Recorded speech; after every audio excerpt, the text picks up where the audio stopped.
أعوذ بالله من الشيطان الرجيم بسم الله الرحمن الرحيم الحمد لله على نعمة الإسلام وكفى بها من نعمة ثم الصلاة والسلام على المبعوث رحمة للعالمين محمد بن عبد الله وعلى آله وأصحابه ومن تبعهم بإحسان إلى يوم لا مرد له من الله أما بعد أيها السادة أحييكم بتحية إسلامية قائلا لكم السلام عليكم ورحمة الله وبركاته. haray musidɓe julɓe tedduɓe teddirɓe l'islam ɓawon yettude o allahjo bajjo seniɗo wawɗo mo ronkata mo maraɗimmo allah tawayɗo on o okkorte haysi a toraki mo wona noon feres tawi hara a torike mo. allahu subhanahu wa taala on tawayɗo kanko a bonnay mo e nder duuɓi temedere hiɗa bonnude mo ñande goo tun inna allah mi turikema mi bonnima mi anditi pellete ko an jeylan accanan allah inna mi accanima o haɗata ɗon ko ngaɗo inna gasi ɓay a ninsi ko wannoɗa kon a andi hiɗa mari jeyɗo ko bonnunoɗa kon fof kadi mi wattanima ɗum ɗon kadi ko moƴƴi. hiɗa yetta o allahjo ɗo ko ɗum si o manti hoore makko inni laysa ka mithlihi shay, sifa o allahjo ala. ɓaw ɗum ɗon juuli en o ɓurnaɗo tagee fo sallllahu alayhi wa sallam kanko e ɓeynguure makko nde fof e sahabaɓe makko e kala wonɗo e laawol ɓeɗo ila yawmel qiyama yo allah waɗu en e maɓɓe.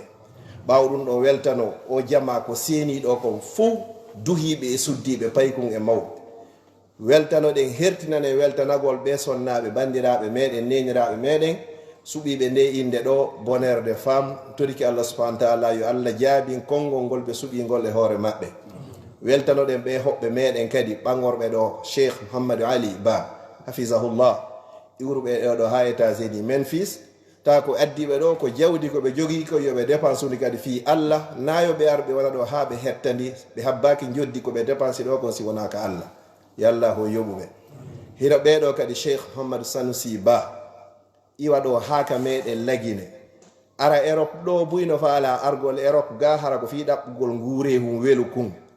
kamɓe noon ɓe accita golleji ko anduɗen hiɓe jogui e golleji e occupation ji fo ɓe seenoɗo tawa ko addiɓe ɗo ko fiyo ɓe yewtu en fi dina woni ɗum ɗo ko golle labaɗe ni yallah winnanɓe baraji wontirɓe ka ñaamu amen ɗo amiru meɗen on amiru duɗe union Europe on fo cheikh salma hafisahullah tawata occupation ji ɗin fo ɓe acciti ɗum ɗon ɓe heññidi ɗum ɗon e tanji maɓɓe ɗin ɗo fo yetta ila hanki hiɓe ɗo gayne ɗo tun kadi ɓe huccita kadi ɓe nanga laawol kadi kono tawa hiɓe weltori o tan maɓɓe ɗo o bonari ko yehi koye hoore dina allah yo allah waɗan en joddi aljanna. tawti ɓe mawɓe meɗen tooliɓe ɗo fo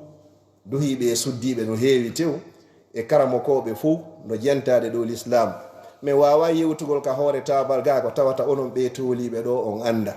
komin woni yewtirde ɗo ko fiyen hewɓe wi kon juɓɓuti be woɓɓe jentano woɓɓe e honɗum kadi e janganɓe ɗo qur'an ɓeyni waltakun minkun umma mi wonto woɓɓe andintinayɓe e honɗum kadi e ka allah noon fa zakkir andintin komin wolɗowo ko fi andintingol ɗon fi honɗum noon fa inna zicra tanfaul muminin andintingol ngol o wallahi ɗum nafa e gomɗinɓe ɓen yo allah waɗu en e ɓen ɗon. joni noon ɓeɗo ɓe yewti ka natalngol mawdu ko ɓe halfinilanko on e nder 20 minutes cheikh samsi yewti en joni fi ɓeynguure nden ko honno goɗɗo fondirta ɓeynguure ɓeɗo yewti en ko honno ɓeynguure nden woni ko nde dankorte ɗiɗo foppo en faami ɗiɗo min noon ɓe inni yomi yewtu ko honɗum bonnata ɗum ɗo fof. joni en andi ko honno ɓeynguure waɗirte en andi kadi ko honno ɓeynguure nden dankorte fiyo nde mooɓo sen faami ɗiɗo ɓeynguureji ɗin ɗi mooɓoto yallah mooɓan en ɓeynguureji men ɗi. joni noon min mi addanayi en ɗo toɓɓe seeɗa fi ujalatin saria inchallahu toɓɓe 10 toɓɓere be si naati e nder ɓeynguure haray poson naati nder to yo allah yaltinan en ɗi ko ɗiɗo ka inna noon ɓeynguure o haray e nder kalimatu ɓeynguure ko mawɓe men ɓe makata ko ɓeyngu hino ton goɗɗo innatake himo mari ɓeynguure sina tawata o innama tawa himo mari ɓeyngu ko tuma ɓeyngu heɓi si ɓeynguure heɓo. joni noon ko honɗum lancoto e ɓeynguure ko ɓiɓɓe ɓen so nani ɓeynguure lancike ko ɓiɓɓe joni noon ko honɗum lancata ɓeynguureji ɗin e konngudi mi ƴetti ɗo toɓɓe 10 tawata karamo ko ɓen no fotti ɗeɗo ko ɗe poson e nder ɓeynguure toɓɓere aranere nden ko honɗum wo ko alfaqre ko wiyete kon basal tampere. Si tampere naati e nder ɓeynguure, baba miɗo faala paɗe ala, baba mi ittay kooƴe ala, baba yoɓanay lanka l'école ala, ko baba landa wo baba mara, nene mara, pay kun be kun yaha kun ɗaɓɓoya ka ɗum ɗon heɓotoɗo. hande kadi konngol ma wawata marsude e hoore makko. ko ɗum ɗo woni toɓɓere aranere nden ko tawata hino wawi wonde sabu ko lanci ɓeynguure nden ko. seede musi goɗɗo o pay kumma koko landoɗamo si tawi kanko woni hirtindemo ma ñamminamo. si tawi noon pay kun tun ko satti o ko satti koko landi baba o baba jonnayi nene jonnayi ko ñande kum piya o hikon andi ko kum piira ko sabu wurtugol, ko sabu needi na sabu ngaynu. kono hay si tawi ko sabu wurtugol, si kum piyama tawi koko woni landade kun ala heɓude, kun yiyata ko fi wurtede, koko yiyata ko sabu ngaynu. donc kun dartoto kisan hande kadi yo Allah yaltinan ko wiyete basal e nder ɗi ɓeyguureji meɗen. ñande goo Sayyidina Aliya radiyallahu anhu o sonjino ha hewtanimo nokkugo, mo anduɗen noon ko sahabajo mawɗo Sayyidina Aliya, mo tawa e sahabaɓe ɓe sujjanari ha hande sanamo. ñande goo inni wo kada al faqru an yakuna kufran. ngal basal ngal eɓɓinde ngal puusata goɗɗo ha ngal wattamo kefeero. ha ñande nokkugo o wi wo si tawi law kana al faqru rajulan la qataltu, wo si tawi no koko wiyete basal ko ɓiɗɗo gorko ɗum ka wonno mi hande mi yahay ɗum ƴettanayno mo kaafa min piirayno ha goɗɗo ya min wara goɗɗo, ko tawata koko wiyete basal. haray neɗɗo fof neɗɗo yo toro Allah, yo Allah on dandumo ko wiyete basal. si ɗum woni toɓɓere aranere nden. toɓɓere ɗiɗaɓere nden ko honɗum ko lancata ko annisa wa shiqaqu bayna al abai wal ummahat, ko pooɗodirgol yeddodira sonka hakkunde nenejo on e babajo on tentinino yeeso ɓiɓɓe ɓen. ɗum ɗo lanceyki sam ɓeynguure nden. sonka yeeso ɓiɓɓe ɓen, piira yeeso ɓiɓɓe ɓen, yennidira yeeso ɓiɓɓe ɓen, taƴodira yeeso ɓiɓɓe ɓen. no woodi woɓɓe gon ton hara wallahi hara ko ɓiɓɓe ɓen moƴƴintinta hakkunde nene mum e baabe mum. ɗum ɗo no tawa e ko lancata ɓeynguure. ɓeynguure noon hinde lanco ko wiyete kon direct ou indirect. yiya ɗon hino wonda ɗon kono hara lancinoke few fi honɗum hande kadi ɓiɓɓe ɓen joganaki nene e baba yurmede, nene e baba joganaki ɓiɓɓe ɓen yurmede. si yehi ha ɗiɗo haray hino wonda kono aldaka. ko honɗum watta ɗum koko nenejo on jaɓoto babajo on ko yeeso ɓiɓɓe ɓen, ma babajo o yenna nenejo o yeeso ɓiɓɓe ɓen. ko satti wo ko satti hakkudeji maɓɓe yoɓe muñodir ha ɓiɓɓe ɓe yalta ɓe gera ton ko ɓe geri o hara ko hakkudeji maɓɓe, kono hara andaki tentinino haysi ɓiɓɓe ɓen andi kono wata waɗi yeeso ɓiɓɓe ɓen. hino satti ko ɓiɗɗo yejjitanta baba mum, si babajo ƴetti jungo muɗum bandike nene fayɓe yeeso maɓɓe. ko ɓiɗɗo o yehi wo, ko o yaafoyi baba wo, ko nafoyi baba wo, ko nafoyi baba. on image ɗon ɗum ɗon luttay ka hakkille pay kunkon ila yawmil qiyama. ko hunde nde waɗatake. nene ma baba en ma no ɓe wa'iri wo, no ɓe wa'iri, ɓe mari gonga ɓe mara gonga, ko ɓen woni ko welayma. mawmen ɓen ɓe makay ɗi toni ma ɗo koɗi ñiddi wo, koɗi ñiddi ko ɗi belƴinotoɗa par ce que a mara goɗɗi go. nene baba soroytake ka marché no ɗi wa'iri, no ɓe wa'iri won, no ɓe wa'iri ko ɓen ɗon. joni noon si ari kadi hakkunde nene e babajo on, ɓiɓɓe ɓen no ardiri wo, no ardiri ko nenejo woni kadi ko ɓe bammanta. ko ɗum si tawi babajo, jente nde yewtere an ɗo moƴƴa ko ɓe wi kon, babajo mahay ɓiɗɗo duuɓi 10 hara mo mahude ɓiɗɗo goto, nenejo on sino faala liɓay ɗum ɗon e nder minitaji 10. ko babajo on mahi e nder duuɓi 10, nenejo on so desidi o liɓay ɗum e nder minitaji 10. ko wona gotum. ɓeɗo ɓe yewti nane ɓiɗɗo si nene e baba hino wondi mo mari neji ɗiji 100 yo heɓata. nenejo on jonnay ɓiɗɗo on 40%, babajo on jonnamo 40%, oya 20% ɓiɓɓe ɓen heɓimo wo si tawi hiɓe wondi. si ɓe seedi ko ɓe kamɓe ɗiɗo ɓe eti wo, ɓiɓɓe ɓen perda e 20% o. ko eta wo ko eta on ɗon o heɓike wo hakkudeji maɓɓe. yalla ɓeyde moƴƴinande. toɓɓere tataɓere nden ko lancata ɓeyguureji ɗin kon, lanca fi ɓayɓe ɓen, ko haalatu talak, ko wiyete kon cergal. cergal kadi bonnay ko wiyete kon ɓeyguure nden. ko ɗum noon artoyta hande kadi ha o 20% mo mi wolnoɗa ɓiɓɓe ɓen perday mo few fi honnum ɓe wawata mo hettude adiɓe lamɓen ɗo ɓe yewti ko nenejo on wakkili wo ko wakkili ko yiɗi ɓiɓɓe ɓen ko babajo on wawaynoɓe jonnude komo jonnataɓe babajo on kadi ko wakkili wo ko wakkili si ɓe serti ko nenejo on wawaynoɓe jonnude komo jonnatamo ɗum ɗo kan no tawa e ko lañjata ɓeygureji ɗin kon si tawi ɗum noon feƴƴi toɓɓere nayaɓere nden ko karamakoɓe wi kon wo alfarah ko heɓugol tan libre fayɓe ɓen hay hunde a occupaɓe paykun e sonnajo a hollayɓe koɓe hilno koɓe jokka sina ɗum ɓe ɗaɓɓana e hoore maɓɓe koɓe hilno e koɓe jokka si tawi tun ɓe woni tan libre paykun wata wonirde noon paykun wata joɗade deƴƴino ka wawari joɗade o deƴƴino ɗon ko ɗon kadi o wata deƴƴinde hakkille makko ɗen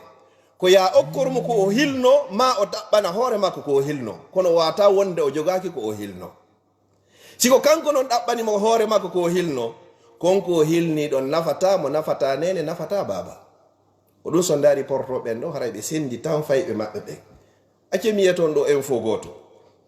portoɓen ɗo ko ɓe inni wo paykun ko duwa fijugol e ɓawo téléphone ma ordinateur ma o tablette ko 20 minutes par jour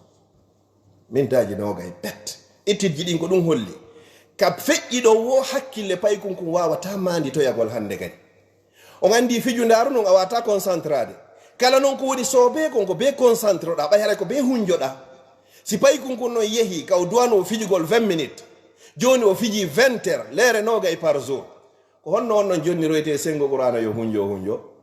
ko on noon jonni royte hadis goto yo hunjo ko mustahil ko impossible o wawata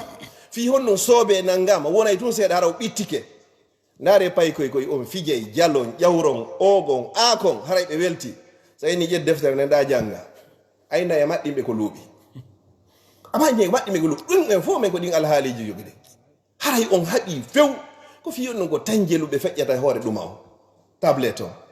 enen nene ɓen e baba ɓen hiɗe waɗa ella molanaɗo si cheikh salma seniki ka an joni miɗo falami yewtu min fija seeɗa jetta téléphone ina he jogueɗo téléphone yehe to fijo subhanallah yoɓe yaw toon ɓe fijo ɓe occupo e konko allah yiɗa yarlaki ton fi tigi tigi o min e ɓeɗo yomin hettodirma yewta yoɓe heɓu koɓe hilno toon est ce que noon komi jonniɓe yoɓe yawɓe hilno kongo ko moƴƴaniɓe laaw no tawa e toɓɓere ɓurde hulɓinade ko tawata enen mo ko baɓe hande hiɗen rondi yafoɗo simi wowliri noon hiɗen maɗɗi a nana e goɗɗo no ina mi mara tan fi fayɓe ɓen mi ala hettade Oustaz en ko ɗumen addiri ɓen wataɓe jannude gasuɗo subhanallah hayɓi ɓiɓɓe allah no inino kullukum ra'in wa kullukum mas'ulun an ra'iyati a wataɓe jannude hay ka téléphone a wataɓe jannude amara tamma ko honno jokkuɗa allah no nodduma ka qur'an to ini ya ayyuhallazina amanu ko ono yo ɓe gomɗinɓe ɗum ko enen sappa o ini ɓu anfusakum mi toriki o mi jeeji on dande hoore mon e hombo kadi wa ahlikum naran e ɓeygureji moɗon ni kam torikima dande ɓen noon kadi yiyita joni noon amara tamɓe dandataɓe kullukum ra'in wa kullukum mas'ulun an ra'iyati on fof kon aynaɓe on fof lantoyde fi gaynako mumu yawmal qiyama kon nun innoyta kon nu wawɗa jokkude jo ha tawata wawataɓe jannude a wawataɓe naɓude ka jannete toon kadi hay ka jannoyde to sa yeyde ha yoɓata kadi ko jangete ko haray kon nu wiyoyta a woni saabu ɓe ɓiɓɓe ari e hoore o aduna haray toɓɓere jowaɓere nden ko honɗum tawata lañcay ɗi ɓe ngoreji ko ɓeyni ko alhaltatul fasida wa rufaqa i suu ko jillodirgol e paykoye bonkoye e wondiɓe bomɓe ɗum ɗo bonna e payko mako ko itiɗa o ko itiɗa ko itiɗa o ko itiɗa ɓulli man to sahib a ɓullaka man anta yeeto lanko an e hombo woni wondude mi yettumake sanko a woni hombo si tawi payko mako a contrôle a kanko ɗaɓɓanta hoore makko ko yahata ko fija baba men yaade fijoygol ɗa ka hombo ngal kawtal ko hombo noon ɓen ko honno no ɓe woniri ene so yehi toon ɓe rewto qouran ma ɓe rewto to hadis ma ko honɗum ɓe fijota ko honɗum ɓe darata ka télé ko honɗum ɓe darata ka playstation ko honɗum ɓe darata ka ordinateur ko honɗum ɓe darata ka tablette ko honɗum ɓe darata ka téléphone hay hunde a contrôle a joni yoɓe yaw toon tun fiino hettora yehe waalon toon joni mi heɓa no mi fawtora yehe ɗo c'est pour se débarrasser ko fi tun no waynodira e maɓɓe an kadi hoore ma nde wona tranquille nde wonari tranquille sen ettiki ha en mahi hakkille fayɓe ɓe mahnoyay en cuuɗi ɓe mahna hoore maɓɓe cuuɗi ka hoɗen aduna yankoji e laakara yankoji si tawi noon ko cuuɗi woni ko mahanɗen ɓe e mahari hakkille maɓɓe ɗen ɓe liɓoyay cuuɗi ko mahanɗen ɓe kon e hoore meɗen ɓe yirbina ɗi aduna ɗo hara ɓe mara goɗɗi goo kan laakara enen kadi e mara ko ɗum wiyete husranu dunia wal akhira perda aduna perda laakara ala ko welata ɓiɗɗo ala ko welata mawɗo so yi ɓiɗɗo makko on heno feewi. O hadis mo ɓe janngani en ɗo joni enen ɗo fof ɓe tooliɓe ɗo hannde wallahi hay hunde ala ko hato jinnege ɓe ɓiɓɓe meɗen sina so tawi ñande surroɓe arti ɓe innayi rabbi irhamhuma kama rabbayani sahira. Allah mi torikema yurma o mawɗo e o yummirawo wano ɓeyni irnoɗan fewdo mi wonno bobo ko ɗum ɗon ko hato jinnege ɓe hiɗen watti passeport ji européen ga jiifaji hiɗen e leyɗe porto yahama makka cuuɗi darnama otoje sodama ko honno ɓe waɗanta en hannde kay tawata en jogaki ko so ɓeynayi yo Allah yaafo baba ɗum ɗon heɓi ke wo sa ƴetti tamma o fof a sacrifie mo fiino ɓe heɓira aya goto ɓe heɓira hadis goto ɓe heɓira masala fiqhu goto si ɓe andi ɗum ɗo hawnaki sa dépensi a wakkilike yeru ko wawɗa kon no gasa ko Allah yurmoyama hannde kadi fewna ɓe kono hara a jotti haqqe o mo beyo miiji to haqqeji 17 goɗɗo dowa jonitude ɓiɗɗo muɗum kon ene a heeɓi jelu a jonitiɓe ɗi sa jonitiɓe hannde kay wata hulu hay e hunde hay mbayɗa hannde kadi Allah nangitoroytaɓe fiɓeɗo haray toɓɓere jeegaɓere nden ko tawata lanca e ɓeynguure nden ko su'u muamalatul abawayni lil awlad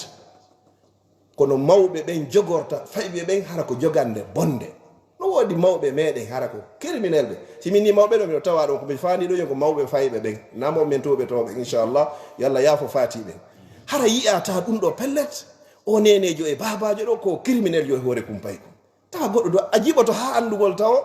si tawi taw hara ko ɓe tigi woni ko jibinimo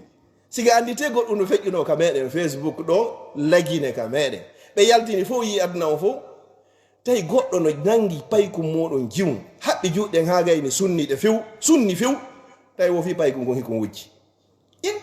a torike Allah a ne'i ha kon wujjima tawi ɗum nokta ko ya sunnumo kadi yaafo ɗon ɓuri ɗum ɗon waɗi sonnajo paykum kun lewni yaafo ɗon o sofi ka waali ɗon nenejo hakki ko moni yaafo ɗon kon tedduɓe an tooli yeeso an ɗo ko ñama ko o ƴetti e waɗe paykum kon ɗum ɗo iwa e hoore kum paykum ko hombo yeggitanta ɗum ɗo o nenejo ɗo si tawino o nenejo ɗo ko wanno ɗum ko ɓiɗɗo goɗɗo ko innetene ko ɓay ko ɓiɗɗo goɗɗo si goɗɗo no waɗi ɓiɗɗo muɗum ɗo oɗo ronka wadde ɗum ɗo ɓiɗɗo goɗɗo ko ɗum woni su'u muamalatul abawayni lil awlad no mawɓe jogorino si tawi joni en ƴetti wana ko enen Europe ɗo fayɓe ɓen ka l'école hiɓe andi droit ji maɓɓe ɗin ɓuri enen hiɗon mari ɗum ɗo hiɗon mari ɗum ɗo hiɗon mari ɗum ɗo meɗen jonnude on ɗum ɗo meɗen jonnude on ɗum ɗo ɗe gandi ko allocation familial e ko nantata e muɗum prime ji ɗin fof si tawi l'école no udditude simo nadde université so naati ka secondaire fayɓe ɓen hino andi ko laamu ngun woni e jonnude en kon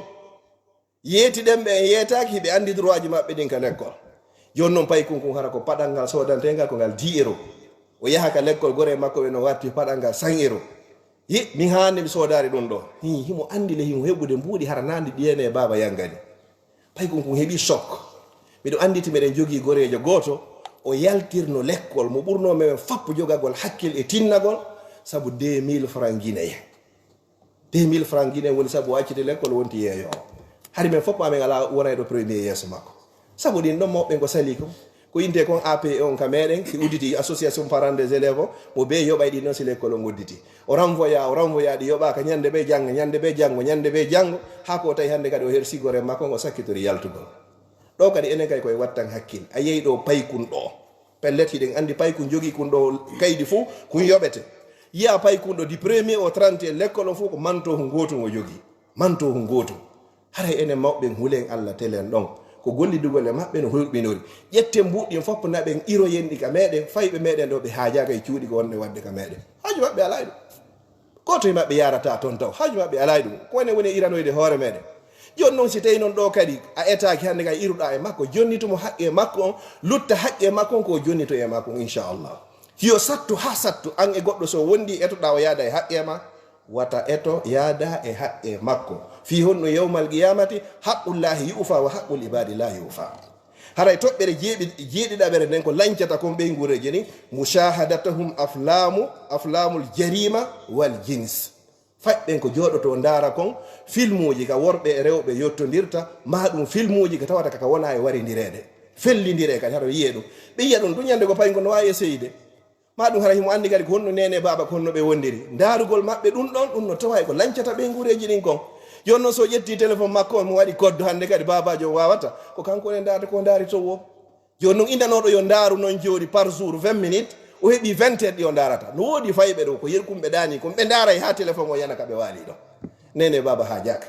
haray ko enen woni berde no hulbini moƴƴa si pay ko jogi ke téléphone mo 1000 euros haray tigi tigi haray hatti hande kadi ɗum ko 10 millions de francs guine ka meɗen yo noon mushahadatum aflamul jarima ka warindirte ndaare ɓe portoɓe de nawe julɓe de o yiye film uji goo ɓe ina ɗiɗo ko interdit a moins de 18 ans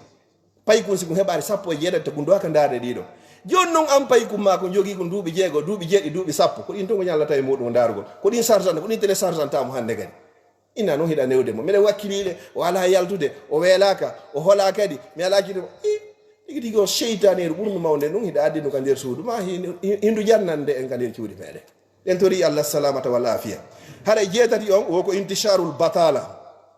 woko ɗuɗugol hande ko wiyete consommage e leydi ndi pay kum ko janggi ha gayni alaka golla maɗo yeehi ha nokku goo kalike fayɓe meɗen ɗo ko ɗimɓe waɗi ka hoore makka somi janggi ha mi gayni secondaire ko mi oriyanto fofere noon goɗɗo simo wakkili o jangga haw gayna université ko ɗo woni gandal ngal koya gayno université yawgol haɗo min orientere mi waɗa formation ɗum ko foofere ɗum ko arɗo tawa wonino retard ɓiɓɓe heɓaɓe ka meɗen ari ɗo tawata joni niveau on duuɓi ɗin tooɓi tawata joni ɓe mara niveau ɓe yo yaaru ɗon kono paygal heɓagal ɗo janɗi ɗo heɓida hakkude porto ɗo fuɗɗori ɗo e porto ɗo ko honɗum haɗi on jangga ha gayna université waɗa master mum waɗa doctorat mum tare fen ɗo sek salmaka won ɗo na ɗo heɓa o jen kono daari hande fewn ɗo ko woni e gérude kon ko wakkilari waɗi ɗum pay kum ɓiɗɗo ma wallahi ta haaju ma woni e makko e nder duuɓi noogay 20 ans jiɗi fop yo haaju makko woni e janngugol ɓe innayi goɗɗo ko yo janngu duuɓi noogay 20 ans haɗa ko janngugol so gayni ɗin ɗon o gollira ko o janngi kon duuɓi noogay woni 40 ans o ñaama joddi ko o janngi kon e ko o golli kon 20 ans o maayira 90 e goɗɗum nelaɗo sa sallam ko maaki amaru ummati bayna 60 wa 70 gurdam mofti anne ko hakkude 90 e 90 wa qalla man yujawisuha no fanɗi ha fanti ko hombo yawtoyta yeeso toon joni noon si tawi duuɓi nogay ɗin fof paygal ngal hay hunde waɗani o rondorto wono wonɗe rondorade ni haɗa ko ɗum woni fa'ida ko fayɓen adda leyɗe porto ɗum woni nafoore hande kadi haɗa hayɓe lutno ka meɗen ɓe rondani mawɓe meɗen to ma ɗo rondoɗa naɓaɓe toon hande kadi ko addiraɓe ɗo ko fiyoɓe heɓu langueji ɗin fof haalaji ɗin fof kono ɗo ko pacca hay hunde ko ɓe wala wadde ala sina soñjugol mawɓe ka nder suudu yo allah fewnage fayɓe meɗen wota khallil abawayni an tarbiyatil walad ko welsinagol mawɓe ɓen kadi e newgol fayɓe kadi mi woli toɓɓerne nga debi to si tawi joni mawɗo on e nenejo ɓe wawata jannude pay kunku